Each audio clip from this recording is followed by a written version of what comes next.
Hello friends, இந்த வீடியோவில் நம்ம புதினா இலைகளின் நன்மைகளை பற்றி தான் பார்க்க போகிறோம். புதினா ஈஸியாக கிடைக்கக்கூடியது, எளிதாக கடைகளில் விலை கம்மியாக கிடைக்கக்கூடியது. இதில் நிறைய நன்மைகள் இருக்குது. நம்ம வீட்லேயே கூட புதினாவை வளர்க்கலாம். ஃப்ரெஷ்ஷான புதினா புதினா கட்டை வாங்கிட்டு வந்து அதில் இருக்க இலைகளை எல்லாம் பறிச்சுட்டு அந்த குச்சிகளை எல்லாம் நம்ம வீட்டில் தொட்டிகள்லையோ இல்லை வேஸ்ட்டான பக்கெட் இருந்தால் அதில் இருந்துச்சுன்னா அதில் செம்மண் கொட்டி வச்சு தண்ணி விட்டு அதை நட்டு வச்சோன்னா நம்ம வீட்டிலையே எளிமையாக அடிக்கடி பறித்து உணவில் சேர்த்துக்கலாம். வாங்க ஃப்ரெண்ட்ஸ், அதோட நன்மைகளை பற்றி பார்க்கலாம். புதினா இலைகளை அடிக்கடி நம்ம உணவில் சேர்த்துக்கிறதால செரிமான கோளாறுகளை குறைத்து வயிற்று உபாதைகளிலிருந்து நிவாரணம் அளிக்கும், வாய் துர்நாற்றத்தை போக்கும், வாயை புத்துணர்ச்சியாக வைக்க உதவும்.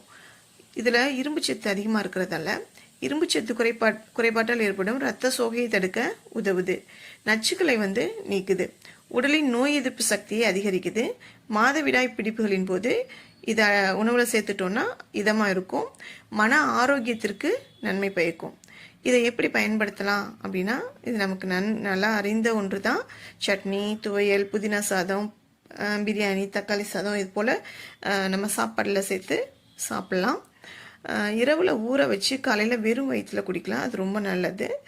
தலைவலிக்கு இந்த இலைகளை நெற்றியில் தடவணும், வச்சு தேய்ச்சோன்னா தலைவலி, தலைபாரம்லாம் குறையும். வெறும் வயிற்றிலேயே நம்ம ஒரு 4-5 இலையை பறித்து சாப்பிட்டோன்னா, மென்று முழுங்கிட்டோம் அப்படின்னா வாய் துர்நாற்றம் நீங்கும். உடல் எடை குறையிறது கூட நல்லதுன்னு சொல்லுவாங்க. இது என்ன பண்ணலாம் அப்படின்னா, ஒரு 4-5 இலைகளை நம்ம வாட்டர் பாட்டிலையோ இல்லை இதில் பாத்திரத்துலையோ போட்டு வச்சுட்டு அதில் சிறு துண்டு லெமன் கட் பண்ணி போட்டு அது நல்லா ஊறினதுக்கப்புறம் அந்த தண்ணியை அடிக்கடி குடிச்சிட்டு வந்தோன்னா நம்ம உடல் எடை கூட குறையும்னு சொல்லுவாங்க. இது போன்ற பயனுள்ள தகவல்களை பெற இந்த சேனலை சப்ஸ்கிரைப் பண்ணிக்கோங்க.